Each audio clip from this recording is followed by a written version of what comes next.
क्या वाकई बदल रहा है हमारा देश? क्या गाय को राष्ट्रमाता या नेशनल एनिमल का दर्जा मिलने से देश की सियासत और समाज का चेहरा बदल जाएगा? दर्शकों, आज हम बात करेंगे उस मुद्दे पर जिसने इस वक्त पूरे देश का ध्यान अपनी तरफ खींच रखा है। कहानी की शुरुआत होती है एक ऐसे बयान से जिसने हर किसी को हैरान भी किया और साथ ही साथ सोचने पर मजबूर भी। जमीयत उलेमा हिंद के प्रमुख मौलाना अरशद मादनी ने हाल ही में केंद्र सरकार से एक बड़ी मांग की। उन्होंने कहा कि गाय को भारत का राष्ट्रीय पशु यानी नेशनल एनिमल घोषित कर देना चाहिए। सिर्फ मौलाना मदनी ही नहीं, बल्कि कई मुस्लिम संगठनों और आगरा में हुई मुस्लिम महापंचायत ने भी बकरीद के मौके पर हाथों में पोस्टर लेकर इस मांग का पूरा समर्थन किया है।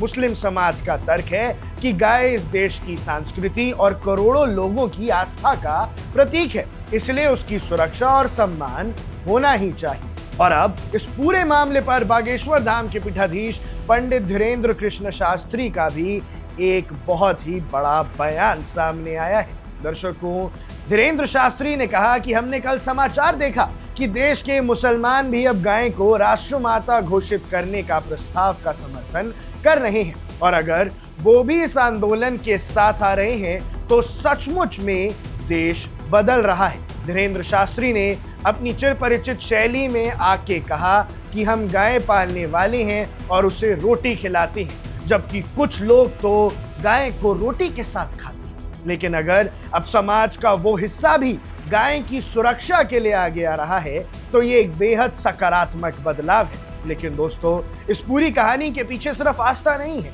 इसके पीछे एक गहरी सोशल और पॉलिटिकल क्रोनोलॉजी भी है। एक्सपर्ट्स और मुस्लिम संगठनों का मानना है कि अगर गाय को राष्ट्रीय पशु या राष्ट्रीय माता का दर्जा मिल जाता है तो इसके कई फायदे होंगे।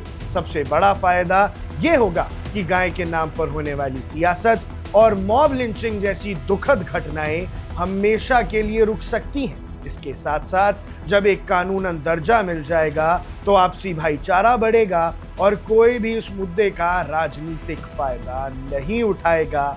गाय के नाम पे किसी को वोट नहीं मिलेगा। अब सवाल उठाते हैं कि इस पर देश का कानून और सरकार क्या कहती है। क्या वाकई गाय को नेशनल एनिमल बनाया जा सकता है? तो आपको बता दें कि उत्तराखंड जैसे कुछ राज्यों की विधानसभाओं ने इसके पक्ष में प्रस्ताव भी पास किए हैं। लेकिन जब बात केंद्र सरकार की आती है तो यूनियन गवर्नमेंट का स्टैंड बिल्कुल साफ रहा है। सरकार के मुताबिक जानवरों के संरक्षण और सुरक्षा पूरी तरह से राज्यों के अधिकार क्षेत्र यानी स्टेट लेजिस्लेटिव पावर्स के तहत आता है। और जहां तक राष्ट्रीय पशु का सवाल है तो नेशनल लेवल पर आज भी रॉयल बंगाल टाइगर ही भारत का ऑफिशियल नेशनल एनिमल है। तो कंक्लूजन ये है कि जमीन पर भले ही सोच बदल रही हो, हिंदू और मुसलमान दोनों कम्युनिटीज इस मुद्दे पर एक सुर में बात करने लगे हैं और ये देश के लिए बहुत अच्छा बदलाव है। लेकिन कानूनी और प्रशासनिक रास्ता अभी काफी पिछड़ा है। क्या गाय को राष्ट्रमाता का दर्जा मिलने से समाज के मतभेद हमेशा के लिए खत्म हो जाएंगे? धीरेन्द्र शास्त्री का ये कहना कि देश बदल रहा है जमीनी हकीकत बनेगा या सिर्फ एक बयानों का दौर बन के रह जाएगा? इस पर आपकी क्या राय है, हमें कमेंट सेक्शन में जरूर बताइएगा। अब देख रहे हैं वन इंडिया, मैं हूं आकाश। Subscribe to One India and never miss an update. Download the One India app now.